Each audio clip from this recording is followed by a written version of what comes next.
Good morning, everyone. Happy Monday. It is March 23rd. Lisa, Lydia, Scott with you here this morning. A cold start to our week after a warm wrap-up to our week last week. Yeah. We'll get Lydia's forecast here in a moment. Right off the top, we'd like to remind you we're live on Facebook right around this time every weekday morning. Love it when you join us live, but it stays on your feed throughout the day, so watch it whenever it works best for you, or check it out as a podcast. Just go to inforum.com/podcast and look for the Inforum Minute. All right, this morning, fairly quiet, fairly mild, but, it feels chilly out there, and Yeah. the wind's going to kind of pick up. Yeah, frost this morning Yeah. in spots. Cold enough to have a little frost on your windshield if I you're had parked to straighten outside. my windshield. Yeah. I forgot. I never park outside. Now it's They're like, oh, oh. man. Yeah, darn. Yeah. Yeah, so if you still have frost on your windshield and you're driving right into that sunshine, that can become blinding really quickly. So we want to make sure that's nice and cleared away before you hit the road. Temperatures in teens and 20s right now, end up 40s, 50s this afternoon, thanks to the wind picking up out of the south. It was beautiful on Saturday morning, and then the cold front moved through and everything turned colder, and then yesterday was chilly. Yeah. We hit 63 on Saturday morning, and then we took those numbers and we flipped them. Oh. For Sunday. Your afternoon high yesterday was Funny. 36, so we did literally a number swap. I prefer the 63. Yeah. This You make morning, that sound fun. Like, I know, right? Like, that was really fun. Let's see what we did. isn't that cool? No. No. Sorry. Anyways, now we're still in that colder air this morning. Wind is picking up out of the south and clouds are rolling in from the west. So it does turn gusty and mostly cloudy by this afternoon, but thanks to a south breeze gusting 30, 35 miles an hour, it will actually help to bring in some warmer air. So temperatures do rebound today, 40s and 50s by this afternoon. About 46 in Grand Forks and 48 in Fargo. Little storm track up into Canada, kind of where the jet stream is situated. That'll bring in some low pressure systems every once in a while. I don't see us getting much moisture, but every once in a while we could just get scraped with a few flurries or a couple of raindrops. Enough to give you a heads up. Might have to turn on the windshield wipers if you drive through a batch of sprinkles later today. So afternoon, evening, we'll watch for some of that today. Again tomorrow with temperatures once again hovering pretty close to 50 degrees, a lighter wind for tomorrow, but still mostly cloudy. I just don't have anything that's like glaringly beautiful, but also not glaringly terrible. Yeah. You know what I mean? We're just kind of like right in this in between. Near 50 today, tomorrow, and on Wednesday. Wednesday into Thursday is going to be your next better chance at seeing any rain or snow. If we can get some snow showers with some oomph behind them, I'd say maybe up to an inch for accumulation north of Highway 2. Probably not going to see that here in Fargo.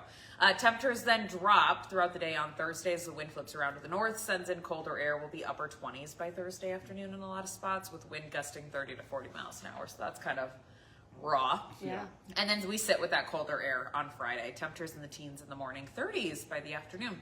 Temps rebound through the weekend. Weekend right now looks dry with partly cloudy skies, kind of a mix of sun and clouds, and temperatures getting back into the 50s, maybe close to 60 by Monday. So again, nothing awful, but nothing that's super great.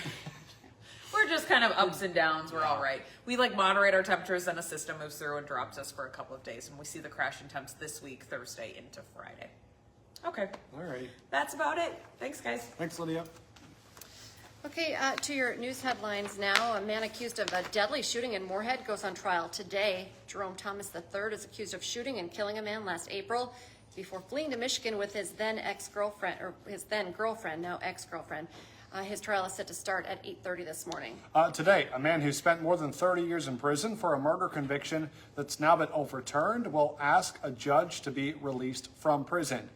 A judge threw out Werner Kunkel's 1995 conviction, ruling prosecutors withheld evidence that could have cleared him in the stabbing death of Gilbert Fassett.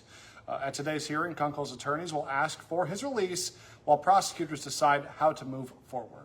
This morning, we're working to learn more about a deadly car crash in Thief River Falls. The Minnesota State Patrol says Flora Strong was driving a van on Great Divide Road right around noon on Sunday when the 35-year-old crossed Highway 89 and rolled into the trees. She was not wearing a seatbelt. Troopers are still investigating whether alcohol was involved in that crash. A Hankinson, North Dakota woman will make her first court appearance today, charged in a deadly crash last August.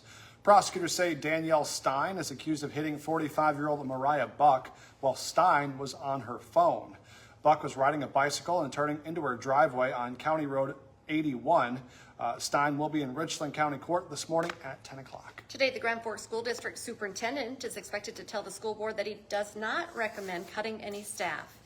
The district had been considering cutting 25 certified staff and 29.5 support staff as part of an effort to trim $4.4 million from the budget. Superintendent Terry Brenner says some of the reductions were made naturally because of things like retirement and resignations. He says they were also able to reassign some staff to other positions, and 2 certified staff members have voluntarily agreed to reduce their hours. This week, the top 3 finalists to become North Dakota State University's next president are coming to campus to visit. They are Dr. Marshall Stewart, Dr. Bernie Savarese, and Dr. Alan Smith. Today, tomorrow, and Wednesday, each candidate will give a public presentation on campus at 2 in the afternoon. They're starting with Dr. Stewart today. The search committee will then make a recommendation to the State Board of Higher Education on Friday. And then next Monday, they're planning to announce the new president. Tonight, Fargo police are inviting people in North Fargo to learn more about what's happening in their neighborhoods. Tonight's focus is on Beat 1, that includes the majority of the city of Fargo north of Main Avenue. Officers will share crime data and talk about current initiatives in the area. That meeting is set to run from 6 to 7:30 tonight at the Northport Library. Today on Hot Mic with Dom Izzo, the end of the North Dakota high school basketball season was a thrilling one. We visit with the Class A champs from Beulah after their thrilling win over Central Cass. Plus, the Bison women's basketball season came to an end yesterday. So what's next for Jory Collins and the Bison basketball team? Hot Mic is live from 9 to 11 on WDAY Extra and Inform.com. Remember, now's a great time to get your Inform.com subscription. 99 cents a month for your first 3 months. Just go to Inform.com/subscribe to check out the deals. Our next newscast is at 11 o'clock, then 4, 5, 6, 9, and 10. First News is back tomorrow morning from 5 to 7. Have a great day, everyone.